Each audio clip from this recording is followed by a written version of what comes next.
Welcome, everybody. Thank y'all so much for joining us for the recruiting and retention, finding the right fit webinar with Brookstone. My name is Meredith Shaddix. I'm the marketing specialist here at Brookstone Restoration.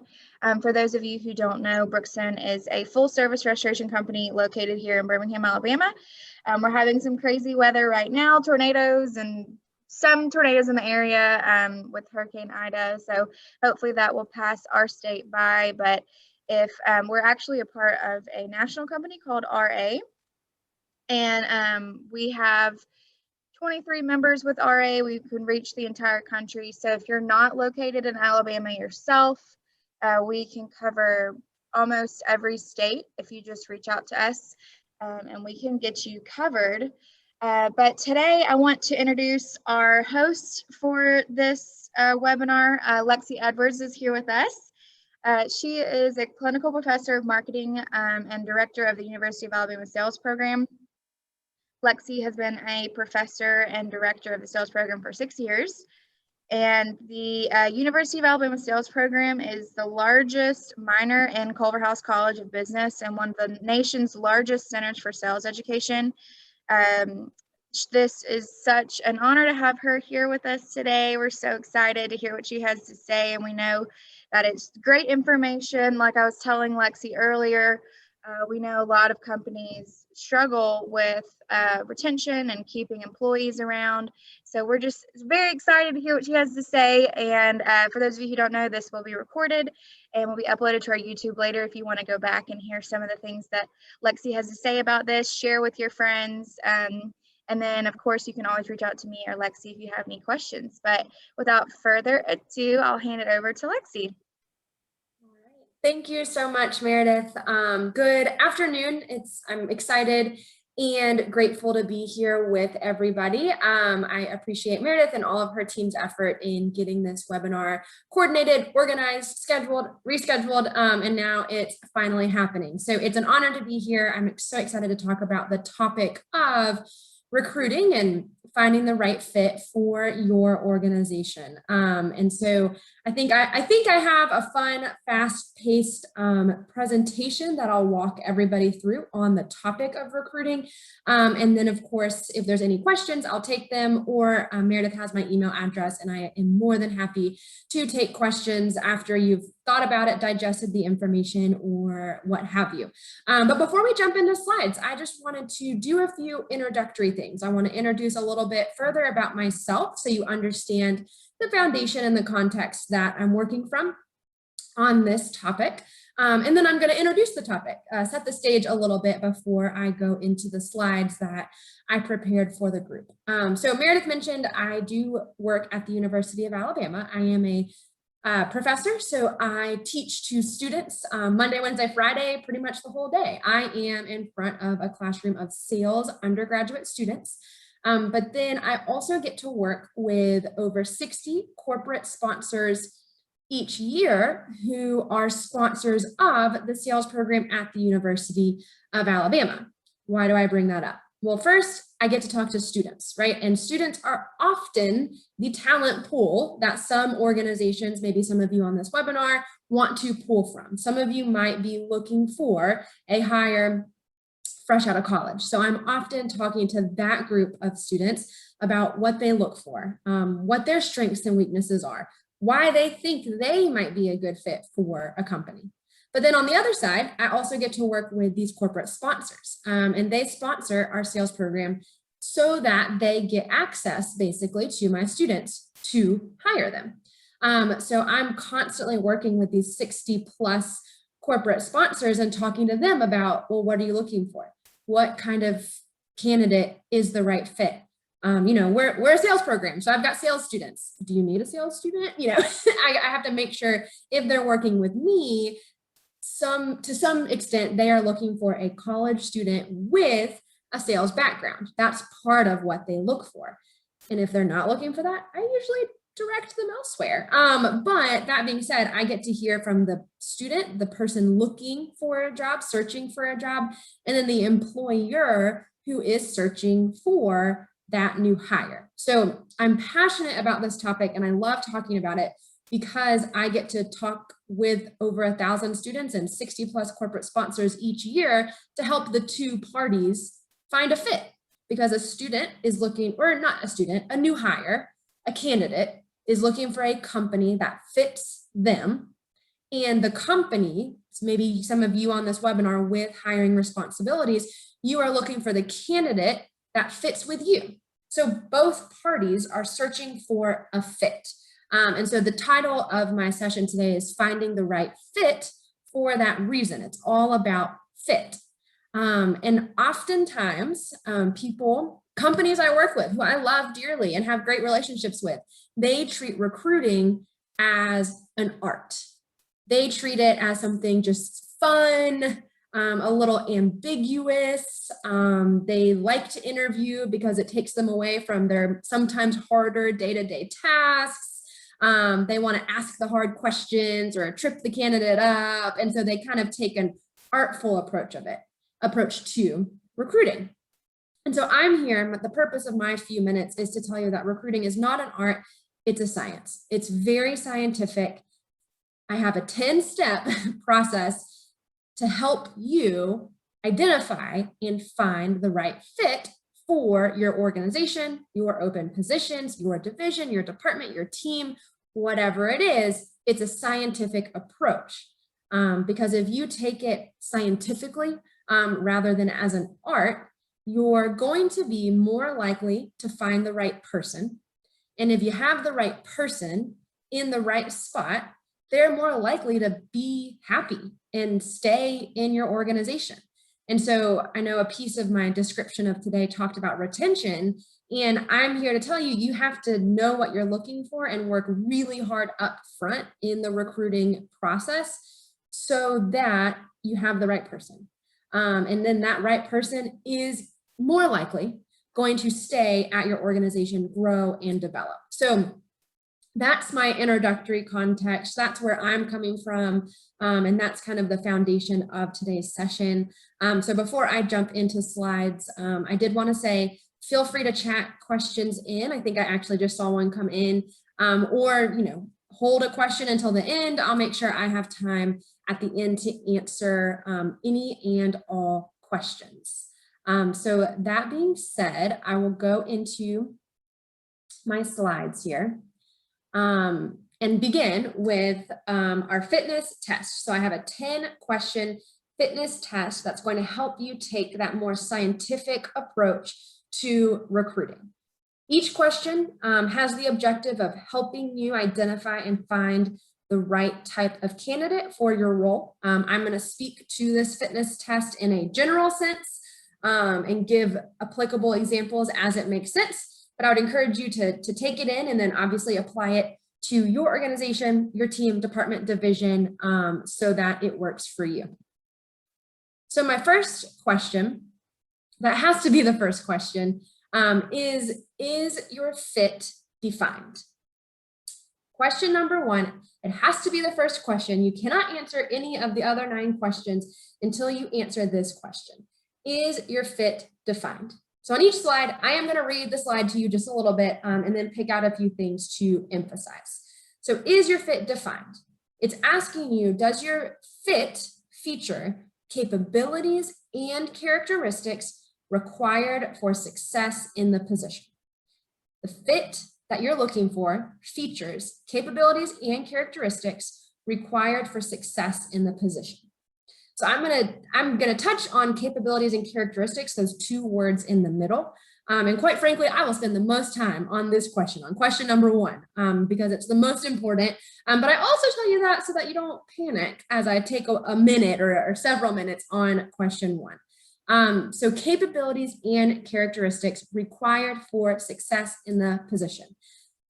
When you're getting ready to hire somebody, when you're getting ready to create a job posting, when you're getting ready to choose the channels in which you find a new candidate, before you review a resume or have an interview, you must make sure your fit, what you're looking for, is specifically defined with a list of capabilities and characteristics needed for success in the position. You cannot do anything in regards to recruiting if you do not know what you're looking for. So of those 60 plus corporate sponsors, I always ask, what candidate are they looking, or what type of candidate are you looking for?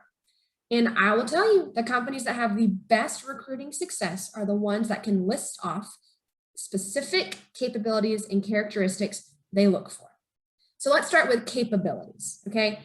Capabilities is a skill. Capabilities is the doing of the job. Capabilities, skills, that's synonymous. Every position you hire for or are seeking to fill has a set of capabilities or skills needed to be able to do the job. Sometimes that skill is communication. Sometimes the skill or capability is time management. Sometimes it might be expertise in Microsoft Office suite. Maybe the skill is relationship building. Maybe if it's a sales role, there needs to be some level of financial acumen or business acumen, right? Capabilities are these skills needed to do well in the job.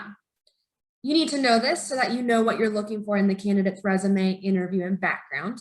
But the thing that's important to put in your mind about capabilities or skills is that these are the things that can be coached, they can be trained, okay? So, let's say you're hiring somebody and they need to have ability to communicate. I'll just use that example again.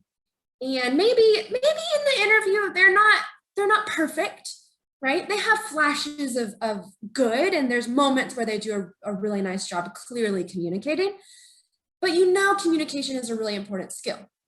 So I would argue if communication isn't perfect, but they check a lot of other boxes, then don't let that keep you from hiring that person, because you can teach someone how to better communicate or train them on how to communicate using your company's internal processes or protocols.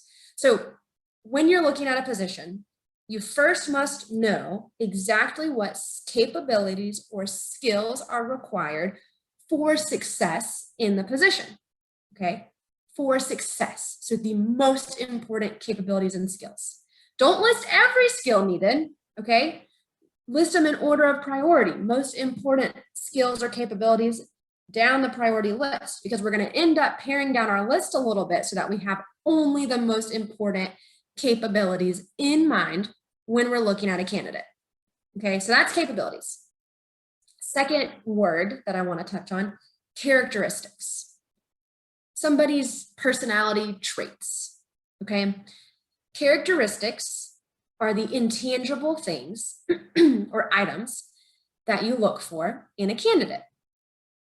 Characteristics, opposite of capabilities, characteristics cannot be trained or taught or developed or coached. Characteristics are what is inherently in somebody, right? Characteristics is somebody's natural traits that they display through the interview process, through their past experience, right? Past experiences shape someone's characteristics, through the way that they communicate through the interview process. So characteristics are just as important as capabilities for a position. Capabilities is the doing of the job, these specific skills that a candidate needs to have or have the ability to have. Characteristics is the doing, characteristics is the being of the job. Capabilities is doing, characteristics is the being of the job. Maybe for your position, you need somebody that is positive, just a naturally positive person. Let's say they work in customer service, right? They're answering inbound phone calls. You probably need someone that carries themselves positively and is naturally positive in the way that they communicate. Maybe you have a position that is going to take a lot of feedback. Maybe they have to deal with difficult customers or constituents. And so you need someone that's humble, right? Maybe you need someone that's shown humility through the way that they interview or through their past experiences. It's possible a characteristic you need is coachable. I have a lot of companies that train new hires into, these sales training programs where for the first 6 months, my students are just being coached and critiqued. So they need someone who's coachable and moldable so that they take on what's being asked of them. Maybe a characteristic, and maybe this sounds silly, but maybe you need someone that's kind, just naturally kind. Okay, so kindness, positivity, humility, coachability, loyalty, you name it. The characteristics are those intangible aspects you're looking for in the being of the job.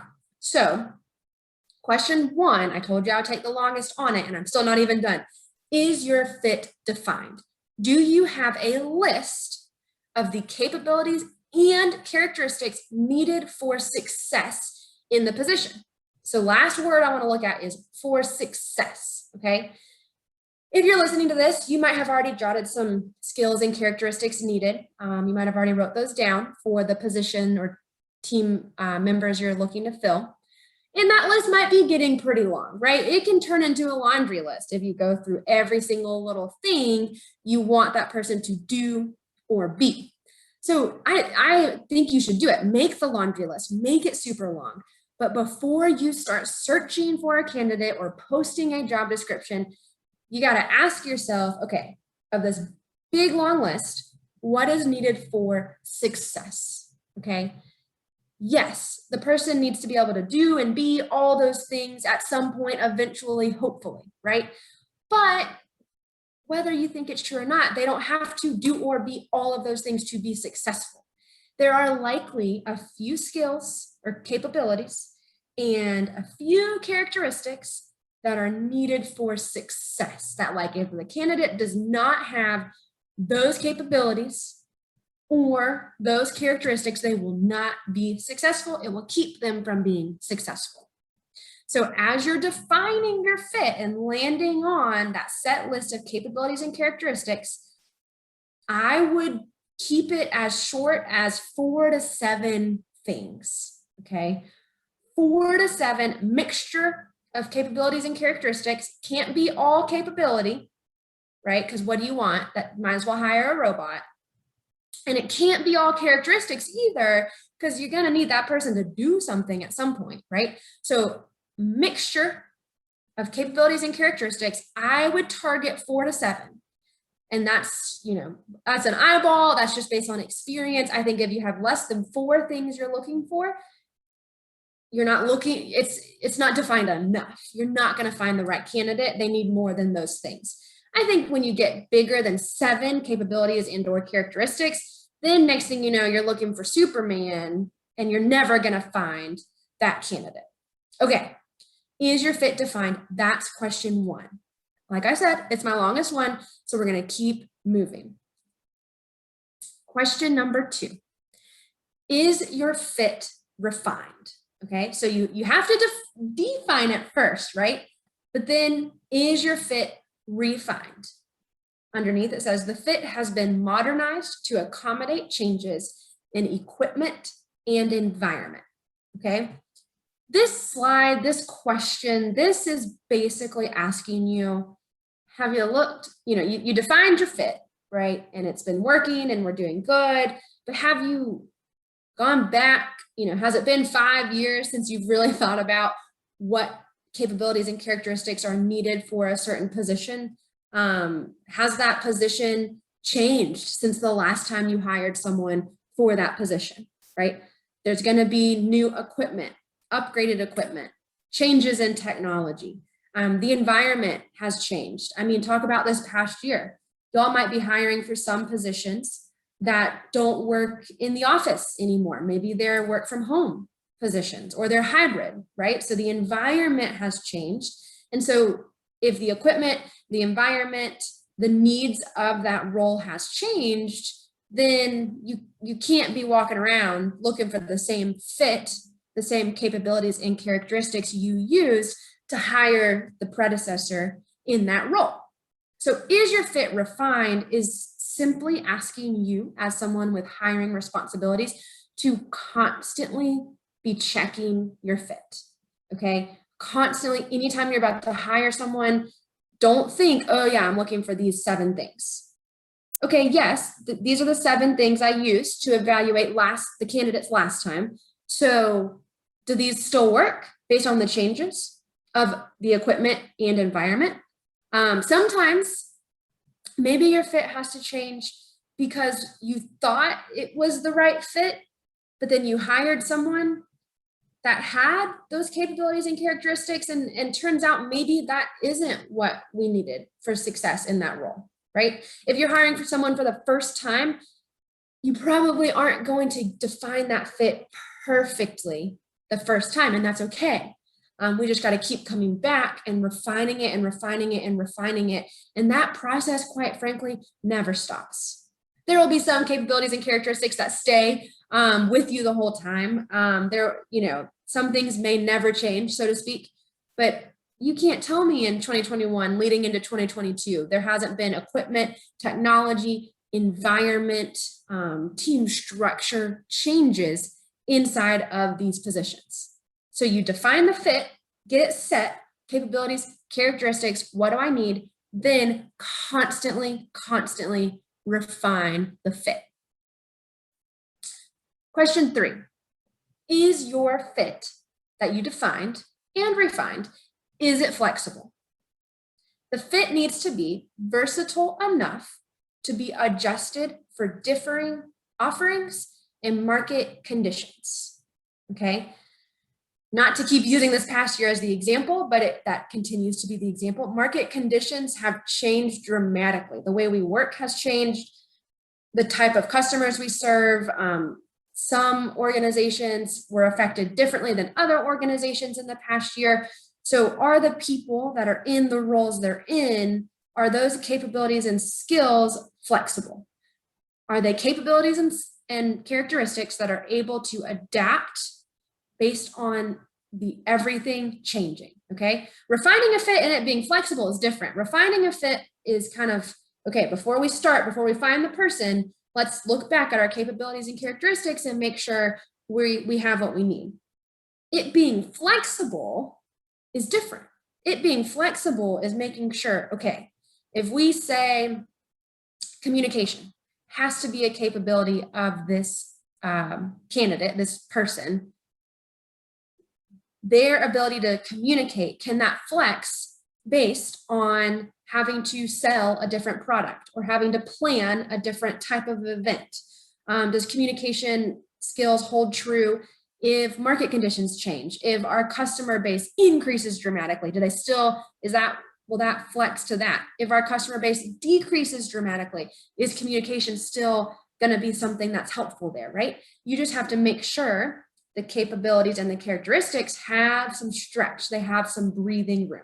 So make sure after you define it and as you refine it, that what you're looking for is flexible based on offerings changing of you as an organization, what they have to offer or do, and then of course, market conditions as well. So is your fit flexible? That's number 3. Number 4, is your fit functional? The fit can readily yield objective qualification criteria and support candidate selection. Is your fit functional? It tests your fit a little bit, right? You define it, you refine it, you make sure it's flexible, but then you're not done. You got to test yourself a little bit to make sure. You got to ask yourself, will this function in this job? Right? Sometimes I'm guilty. We as hiring managers can be guilty. Sometimes you define your fit and you refine it by yourself in a vacuum, so to speak. Maybe you're thinking of this position on the best day. Maybe you're thinking of this position on the worst day. Maybe you're thinking of this position and how it operated 3 years ago. You have to ask yourself, if I apply this fit, these capabilities and characteristics to the job, will it function? Will it work? Will the machine operate? Will it run smoothly? Is this functional? And will it support my ability to select candidates, okay? Is it functional in that once this person is in the job, once I have hired this person, can I objectively evaluate them based on this fit? And then when I'm hiring, can I objectively qualify candidates based on this criteria? Can I objectively qualify candidates based on what I'm looking for? So back to the communication example. You can objectively qualify them or disqualify them from the process based on their ability to communicate or lack of ability, right? Time management, that might be a success skill. Maybe you're hiring someone who's got to juggle multiple responsibilities, so they have to be a good time manager. Yes, you can objectively qualify or disqualify a candidate based on time management by evaluating, did they show up to their interview on time or early? Based on their resume, have they had experiences that caused them to manage their time well? Okay. Characteristics, same thing. You've got to qualify a candidate objectively based on their ability to satisfy the criteria you have around characteristics. So if you are looking for someone who is positive or has positivity in their presence, then yes, I think we can all sit across the table or a Zoom screen and know and notice, is this person positive? You don't need a cheerleader all the time, but you need someone with some energy based on the role that you're hiring for. You can look at that. Is the person coachable, right? If you can't tell from their resume, past experience, then you got to ask them, tell me about a time that you received feedback and what did you do with that, right? That'll help you understand if they're coachable. So is it functional means, can it function? Like, can I apply it into the job? And then in the hiring process, can I objectively determine if this person is or is not a fit based on our live interactions, based on their resume and past experience? Or if I can't find it through that, I got to ask them an interview question to ask them about one of those capabilities or characteristics. Okay, so that's number 4. Is your fit functional? Number 5. This is where it starts to get a little fun, right? It's still science, but the first 4 were kind of heavy. We got to define the fit. I got to refine it, define, refine. Is it flexible? Do I see these capabilities and characteristics stretching and flexing based on what's needed? Is it functional in the hiring process and in the job? Okay. Now let's say, is it famous? What does that mean? The fit is generally recognizable within your organization and among industry members. Okay. Is your fit famous? Does your team know what you should be looking for? If you're the hiring manager, but you bring a teammate along to help you with interviews, do they also, can I just tap them on the shoulder and they can spit out those 4 to 7 skills and characteristics we're looking for? Is it known among your organization, among your leaders? So if you're the hiring manager, but you report to somebody, does your leader know exactly what you're looking for and why? Does your organization know? Does your organization know that this division or this team has this reputation, a good reputation, because those are the things they look for in the hiring process, right? So someone else in your organization may say, oh, I have the perfect person for your team. And it's actually the perfect person. It's not just somebody's sister's, husband's, brother's, sibling, right? Is it the perfect person because they know exactly what your department or division needs? Is it famous? Is it well known? Is it well known among industry members? Sometimes that's a source for new hires, is industry contacts and industry colleagues. So because of your organization or your team and the success and the reputation, do industry members know exactly what kind of person would fit in that team or that company? So is your fit famous asks, is it known? Which means once you've done the first 4 steps and it's working, you got to tell people about it so that it is famous. Number 6, is it a fit you can find? Can the fit be easily and accurately found by external candidates and hiring partners, okay? Can you find it? So part of that is you can't have a laundry list of 20 things you're looking for because you're never going to find Superman or Superwoman. Okay, that's a piece of it. But the other piece is the channels you use to find the fit. Let me give you, my job allows me to have the best example. I'm a college professor. I work with companies to connect them to college students. I have had companies approach me before, and they're looking for someone that's 1 to 2 years out of school. They went through my sales program, but they've graduated, not currently in college. Well, I have to tell them I am not a hiring partner, to point to the slide, I am not a hiring partner that will help you find that person, because I am responsible for 1,000 students that are currently in my classes. If you need those, yes, let's partner together. But if you do not need a college graduate, then I am not a hiring partner. You should spend no time on a university campus. You've got to look for other hiring partners and or hiring channels. So once you have the fit, you have to then match the fit to potential candidate pools, okay? I am a candidate pool for a lot of companies that want fresh out of college sales students that went to the University of Alabama, okay? LinkedIn is a candidate pool for some companies. More specifically, LinkedIn, University of Alabama alumni groups is a candidate pool for some companies because they want that UA alum with a sales education. So they use the technology of LinkedIn to filter through and find those people. Job sites like Indeed are a candidate pool for some organizations based on what they're looking for, okay? So here you just have to be strategic and smart about it. Like make sure you're looking where you're gonna find that fit. So that way you're not looking and looking and looking and you never find that fit and you end up just hiring someone because, and then it doesn't work out. Put yourself in locations or situations where you can actually find the fit you're looking for. Okay, so make sure it's a fit that you can find.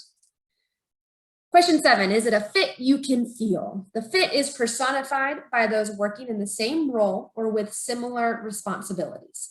Is it a fit you can feel? This leans into the characteristics piece a little bit. This leans into discussions on culture inside of the organization, which we're about to talk a little bit more about.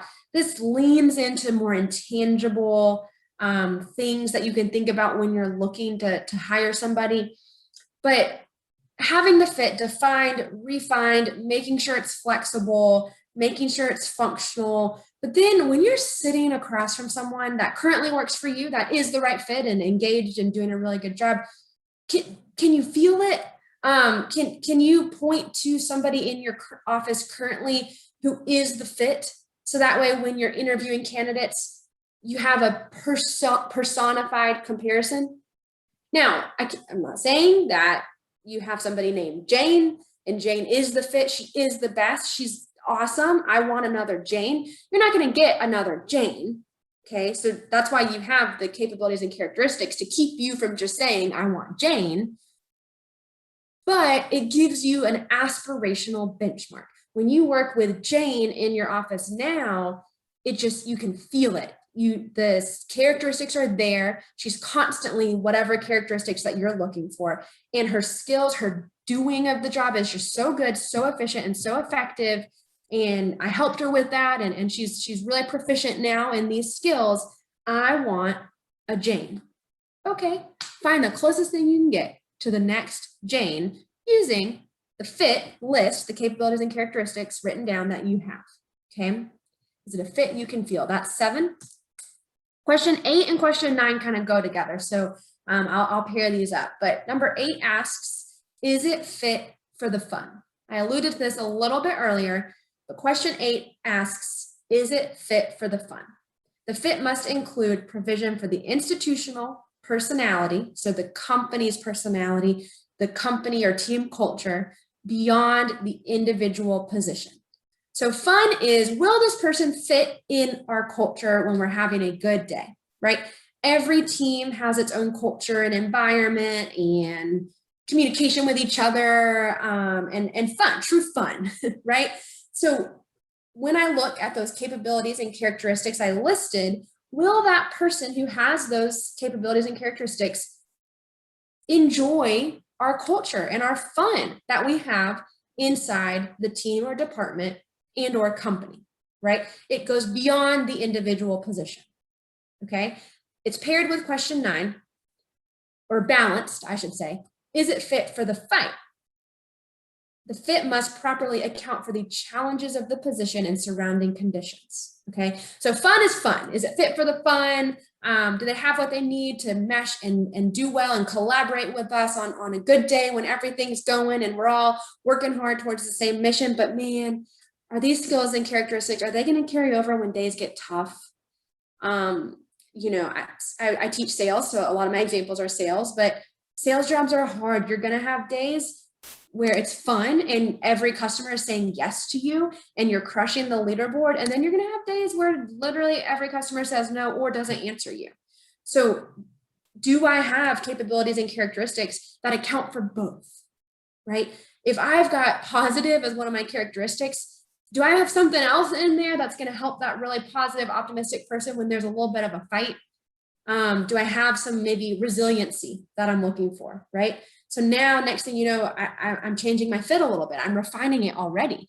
I had positivity and I'm going to keep that, but I'm going to make sure resiliency is a characteristic that I look for because of this sales job or this customer service job or whatever it is. So is it fit for the fun? Is it fit for the fight? And my last question, and then I'll take questions, is it fit for the future? So the fit has to consider immediate and moderate term performance goals and expectations, okay? So it has to, similar to the fun and the fight, right? You also have to make sure the capabilities and characteristics you're looking for will be able to accomplish the immediate goals and expectations they're gonna walk into, and think about, how do I want this position or this person to grow in the future?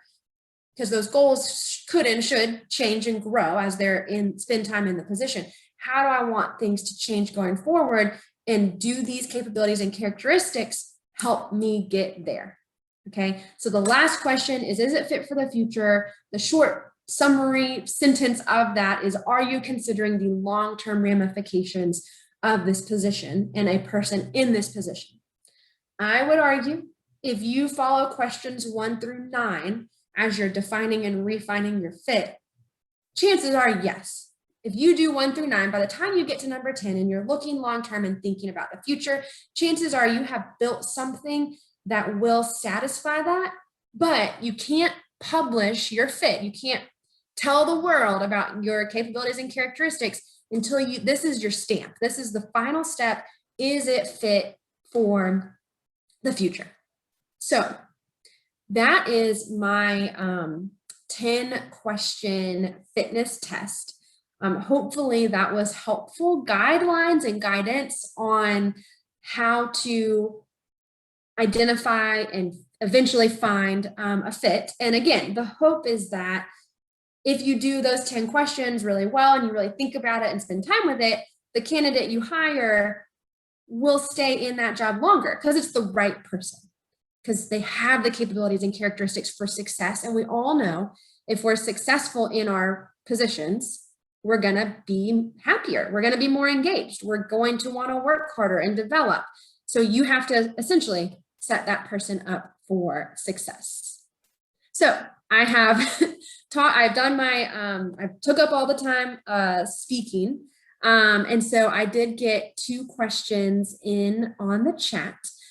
So I will answer those and then we will take other questions or wrap up. So my first question is, do I ever consult with businesses that are not looking for employees in the sales role?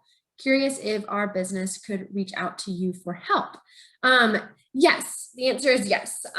So I do work with companies that hire outside of sales positions. That's just the one closest to me because it happens most often. But yes, I am happy to help companies talk through what their fit could and should and might look like. So I can talk through that. But then if there's students that, or I'm sorry, if you're looking for that college graduate that not in a sales role, I can definitely help you there, because either I have students who have sales but diverse backgrounds, or I can point you to the person inside of the University of Alabama that might have the candidate pool you're looking for. So yes, happy to help, whether it's sales or non-sales. Looks like second question is, do I have any advice for determining that the candidate you're interviewing actually is a hard worker, team player, etc.? Yeah, it's a good question. Sometimes, it's fun in the 10 question fitness test to talk in big picture, general terms. But sometimes you only have 15 to 30 minutes in an interview. So you got to really think fast and read into it, right? So I would say first piece of advice, like to my point, if you bring someone in for an interview, it's a limited amount of time spent with that person. So I would say be so intentional with the questions you choose to ask, because that time is limited, right? And so you don't want to, yes, small talk up front, great, do it. But if you only have 20 minutes, like that can't take 10 minutes. So I would say my first piece of advice is just overarching, like have a really specific intentional plan for what you're going to ask. And then on that, to help you create that plan, you obviously use your fit as a guide, but you would look at their resume and see what you can pull from that. And maybe something on their resume has a job, let's just use like a waiter waitressing job. Chances are that's hard work, right? And so that helps you, you're like, okay, cool. That's hard work. So I want to ask a little bit more in depth on what that experience was like to hear their perspective on that hard work. That could even help with the team player piece too. But if you look at the resume and you're like, none of these things stand out to me as particularly hard work, or nothing stands out for team player, you're not sure, then that's where your interview plan comes in to play. Like you have to ask them, tell me about a time you had to be a team player, or tell me about a time you faced a challenge that you had to overcome, right? Challenge, overcome usually equals some degree of hard work. So that's where you just have to really dig in. And if you can't tell from the resume, you got to ask about it. And then if you still can't tell, then at that point, that's where the science drifts off a little bit, and you got to go with your gut a little bit. The science lasts almost the whole time, but there are moments, if their answer still leaves you wondering, you got to go with your gut or ask a follow-up question. So that's my advice on that. And it looks like we have another question asking about my connection to other universities. Yeah, so I do have a connection with a handful of other universities across the country. Sometimes sometimes my connection is like different sales programs, but other times I have connections just through my own personal and professional network. So yes, I certainly have connections to other universities if that is a source for a potential pool of candidates. And it looks like that was all I had chatted in. So Meredith, what's next? Yes, so if no one has any other questions, we just wanted to say thank you to Lexi for doing this with us today. I think this was so helpful. Those 10 questions, I mean, I wrote just tons of notes over here, so I know I got a lot out of it. I hope that y'all did too. And again, like Lexi has said, if you had any questions that you think about after this, feel free to reach out to us. We'll be happy to answer, or I can't answer, but I will send the question to Lexi, or you can reach out to her directly. Either way works for us. So again, thank you so much, Lexi. And we hope that all of you enjoyed this today, and send out this recording to anyone that you think could benefit from it. So with all of that said, we hope you guys have a great rest of your day, and we will talk to you soon if you have questions. Thanks, Lexi. Thank you.